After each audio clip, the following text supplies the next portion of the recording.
33 का B in the given figure angle C E F equal to angle C F E. तो angle C E F क्या यहाँ है, angle C E F ये है और एंगल सी एफ ये जो है सी एफ ई, ये दोनों दे रखे हैं। F is the mid point of D C और एफ डी सी का मिड पॉइंट है, डी सी ये है। Prove that A B upon B D equal to A E upon F D.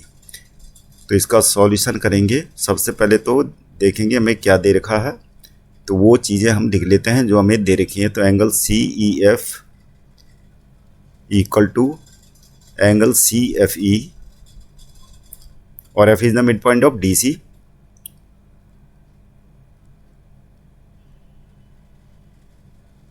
Mid point of D C. अब करते हैं, यहाँ पर क्वेश्चन को देख के पता लग रहा है कि यहाँ पर जो दे रखा है कि ए बी जो साइड है, ए बी लाइन सेगमेंट है अपॉन बी डी के, और इक्वल टू करना है हमें ए ई अपॉन में एफ डी ये है। तो यहाँ पर देखने से पता लग रहा है कि ये क्वेश्चन किससे होगा, बीपीटी थ्योरम से होगा। तो यहाँ पर सबसे पहले तो कंस्ट्रक्शन करना पड़ेगा इसके लिए हमें, ताकि बीपीटी थ्योरम अप्लाई कर सकें। तो जैसे कि एक ट्रायंगल है, ये ट्रायंगल जो है ए बी, कौन से ट्रायंगल की साइड है ये है ट्रायंगल ए बी ई के। तो इसी को कंसिडर करके हम कंस्ट्रक्शन करेंगे। तो यहाँ पर जो लाइन दिख रही है ई एफ, तो इसके पैरेलल एक लाइन ड्रॉ करनी होगी हमें और इसको नाम दे देंगे जी। तो ये हो गया। यहाँ पर कंस्ट्रक्शन में लिखेंगे drawing D G parallel to B E. हमें प्रूव करना है जो क्वेश्चन में दे रखा है, to proof A B upon B D equal to A E upon F D. Proof. तो सबसे पहले हम देखते हैं दो जो बीपीटी थ्योरम अप्लाई करेंगे in triangle A B E. In triangle A B E, तो यहाँ पर ए बी अपॉन में, क्योंकि डी जी पैरेलल क्या है, डी जी पैरेलल है किसके, बी ई के, जो हम क्या कर रखे हैं, कंस्ट्रक्ट कर रखे हैं, कंस्ट्रक्टेड लिखेंगे यहाँ पे। और अब क्या करेंगे, बीपीटी थ्योरम अप्लाई करेंगे A B upon B D, और इधर क्या होगा A E upon G, A E upon G, A E upon G हो गया। अब करेंगे जो चीज़ें हमें दे रखी हैं वहाँ से चलते हैं। हमें दे रखा है angle C E F equal to, इसको पहले इक्वेशन नंबर 1 रख लेते हैं, बाद में काम आएगा, क्योंकि एल एच एस तो हमारा आ चुका है। बाद में ये ए ई अपॉन जी को हम मॉडिफाई करेंगे। और इसके लिए जो चीज़ें हमें दे रखी हैं वो लिख लेते हैं। Angle C E F equal to angle C F E.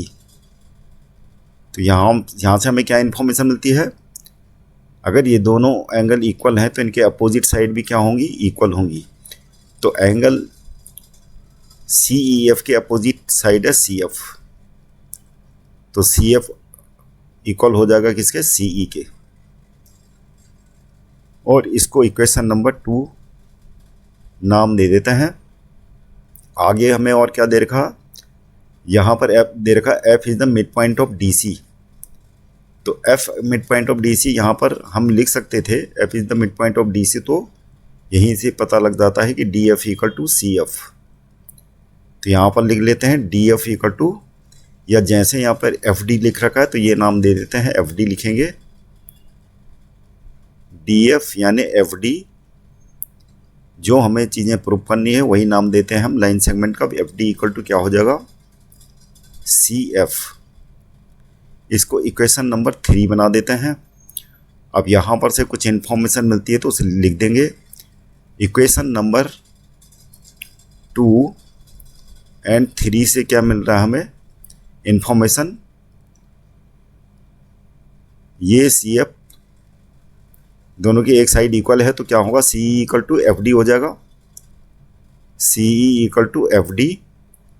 और इसको भी इक्वेशन नंबर 4 लिख देते हैं। अब हम क्या करेंगे, इस ट्रायंगल को कंसिडर करेंगे, ट्रायंगल डी सी जी को लिखेंगे इन ट्रायंगल डी सी जी।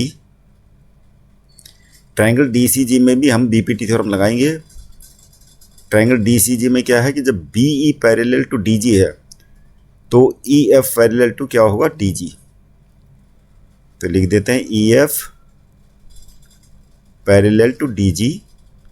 और इसका रीजन क्या है, क्योंकि B E parallel to D G है, क्योंकि ई एफ बी ई का ही पार्ट है। अब हम डी सी जी में बीपीटी थ्योरम लगा सकते हैं। तो इसको लिख लेंगे एफ डी अपॉन में सी एफ इक्वल टू हो जाएगा जी ई अपॉन में सी ई। अब क्या है कि F D equal to C F है फ्रॉम इक्वेशन 3। तो एफ डी और सी एफ इक्वल हो जाएंगे तो हमारी एल एच एस क्या हो जाएगी, 1 हो जाएगा। और इस प्रकार से जी ई इक्वल टू क्या हो जाएगा, सी ई। मतलब सी एफ की जगह में हम क्या रख सकते हैं, एफ डी। एफ डी से एफ डी कैंसिल होकर 1 आ जाएगा तो जी इक्वल टू क्या हो जाएगा, सी ई। जी इक्वल टू हमारा सी आ गया, जी इक्वल टू सी। अब क्या करेंगे, यहां पर से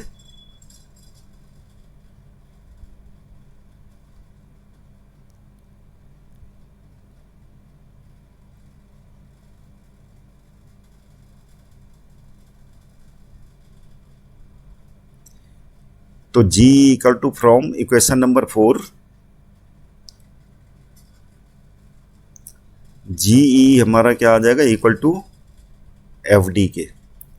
और ये वैल्यू हम कहाँ रख लेते हैं, इन इक्वेशन 1। पुटिंग दिस माने ये इन इक्वेशन फर्स्ट। तो ये आ जाएगा हमारा A B upon B D equal to A E upon ये आ जाएगा एफ डी। और यही हमने प्रूव करना था, हैंस प्रूव्ड।